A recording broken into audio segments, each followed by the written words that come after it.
Welcome to Madras City சமையல். சௌச்சவ் எப்படி முளைக்க போகிறதுன்னு சொல்லி பார்க்கலாம். இது வந்து ஒரு ரேர் வெரைட்டி சௌச்சவு. நீங்கள் நார்மலாக க்ரீன் கலரில் இருக்கிறது கூட முளைக்க போடலாம். இந்த மாதிரி நல்ல முத்தின காய்கள்லேருந்து இந்த முளைப்பு வந்திருக்கும். ஸோ அந்த முளைப்பை மட்டும் தனியாக எடுத்து கட் பண்ணியும் நம்ம வைக்கலாம்.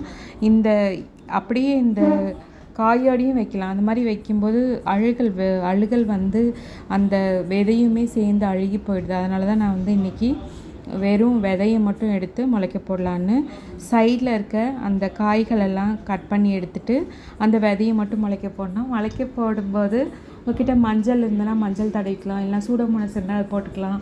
இல்லைனா ஃபங்கஸ் பிடிக்காமல் இருக்கிறதுக்கு ஃபங்கிசைடு ஏதாவது கூட நீங்கள் யூஸ் பண்ணலாம்.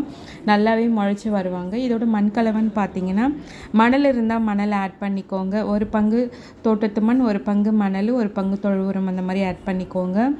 கொக்கோபீட் வந்து கொஞ்சம் கம்மி பண்ணிக்கோங்க, இல்லை அவாய்ட் பண்ணுறது ரொம்ப நல்லது. ஏன்னா இதில் வந்து அழுகல் வந்து கொஞ்சம் ஜாஸ்தி வரும். அதனால தான் இப்போ பாருங்கள், நம்ம விதையை நல்லா தனியாக கட் பண்ணி எடுத்தாச்சு. இப்போ அதை வந்து வெறும் கொக்கோபீட்டில் மட்டும் ஃபஸ்ட்டு வைக்கணும். ஒரு 10 நாள் ஆச்சு எனக்கு முளைப்பு விட்டு வரத்துக்கு. நல்லா முளைச்சி நல்லா வந்த பிறகு செமிசைடில் தான் நான் வச்சுருந்தேன். கொக்கோபீட்டில் நட்டு செமிசைடில் வச்சுட்டு நல்லா முளை விட்டு வந்ததுக்கப்புறம் 10 நாள் கழித்து தான் வந்து செடியை வந்து டிரான்ஸ்பிளான்ட் பண்ணேன். செப்டம்பர் கடைசியில் இந்த விதையை வந்து நீங்கள் விதைச்சிங்கன்னா சூப்பராகவே வளர்ந்து வருவாங்க. இது ஜென்ரலாகவே குளிர் பிரதேசங்கள்லாம் சூப்பராகவே வளர்ந்து வரும். பட்டு நம்ம சென்னை மாதிரி கிளைமேட்டில் வந்து கொஞ்சம் திணறும். கொடி வந்து நல்ல பந்தலை பிடிக்கிற வரையும் கொஞ்சம் கேர் கொடுத்து வளர்த்திங்கன்னா ஈஸியாக வளர்த்து எடுத்துடலாம். உங்கள்கிட்ட எப்போதுமே மீன் அமிலம், ஜீவாமிர்தம், அதுக்கப்புறமா தேமூர் கரைசல், இது 3ஐயும் ரெடி பண்ணி வச்சுக்கோங்க. ஏன்னா அப்பப்போ கொடுக்குற மாதிரி இருக்கும். மந்த்லி ஒன்ஸ் வந்து ஏதாவது ஒரு உரம் கொடுங்க. முக்கியமாக வந்து அதிகமாக வெயிலை வந்து தாங்க முடியாததுனால ரொம்ப சென்சிட்டிவ். அதனால் வந்து செமி ஷேடில் வச்சு வளர்க்கணும். அதுவும் கிளைமேட் வந்து நல்ல கண்டிஷனில் இருக்கும்போது தான் சூப்பராகவே வளர்ந்து வரும். இது கொஞ்சம் வளர்க்குறது கஷ்டம்தான், ஆனால் நல்லா கேர் கொடுத்து வளர்த்தா சூப்பராகவே வளர்த்தெடுத்துடலாம்.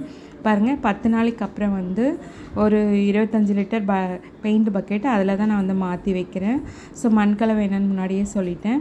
இப்போ அதை வந்து மாற்றி வச்சிடலாம். மாற்றி வச்சுட்டு என்கிட்ட மழை தண்ணி நான் பிடிச்சி வச்சுருந்தனால மழை தண்ணியை வச்சு ஊற்றிட்டேன். நான் நட்ட உடனே மழை தண்ணியை நம்ம கொடுக்கும்போது நல்லா சூப்பராகவே வளர்ந்து வருவாங்க.